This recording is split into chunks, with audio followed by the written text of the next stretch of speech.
Kupitia tukio la mtoko wa Pasaka, kuna vitu vingi sana vilitokea siku hiyo.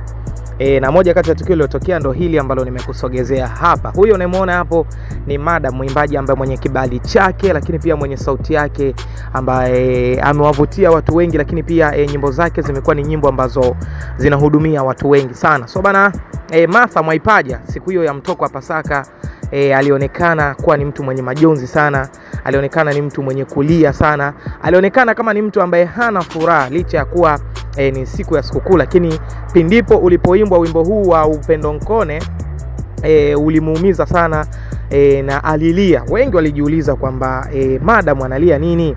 Kwa nini analia? Lakini wengi tulibaki na maswali kwenye vichwa vyetu, lakini wengine waliachia maswali yao kwenye mitandao ya kijamii kwa kuandika comment.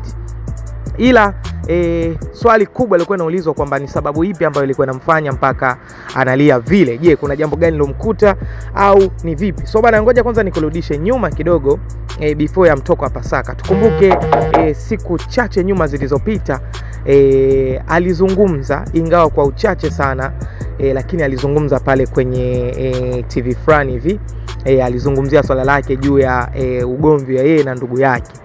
Lakini tukirudi nyuma pia zaidi, tukumbuke kwamba katoka kwenye ugomvi mkubwa sana ambao ulikuwa unapigwana kati ya rohoni lakini pia mwilini, yani ugomvi wake yeye na ndugu yake. Huku tukishuhudia baadhi ya matukio mengi sana ambayo wengi walikuwa wanajiuliza, kumbe ndio ilikuwa hivi na hivi. Moja kati ya tukio ni kuhusishwa kwamba Martha haelewani na mama yake.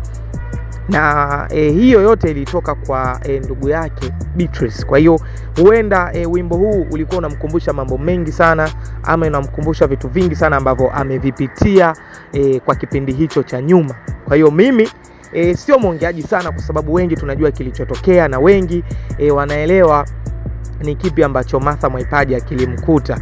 Lakini pia vile kusemwa kwa Joan pia huenda kikawa ndo chanzo pia cha machozi yake. Nakumbuka kwamba Joan ni moja kati ya mabinti ambao wanapitia changamoto ya kusemwa sana. Yani amekuwa ni mtu anayesemwa kwamba yeye anajipendekeza, yeye anajiingizisha kwenye familia za watu na kuanza kuwagombanisha. Lakini Martha Mwaipaja amekuwa ni mtu anayemkingia sana kifua Joan na kusema kwamba ni binti yake, hivyo wamwache. Na mpaka kuna kipindi tukashuhudia kwamba Martha Mwaipaja anazungumza kwamba wamwache binti yake, yani wasio wanamsema watu wanaomsema nao na familia zao na watoto wao wanaweza wakazungumza na watoto wao. Kwa hiyo bwana, mambo ni mengi sana, tutavizungumza vingi, lakini hebu itazame kwanza hii clip, alafu na wewe uniambie labda hiki nilichokiongea ni nje ya hicho ambacho Martha Mwaipaja analia. Hebu tuambie na wewe kwenye comment, unahisi kwa nini Martha Mwaipaja alimwaga machozi hivi kwenye mtoko wa Pasaka, wakati ni siku ambayo Wakristo wengi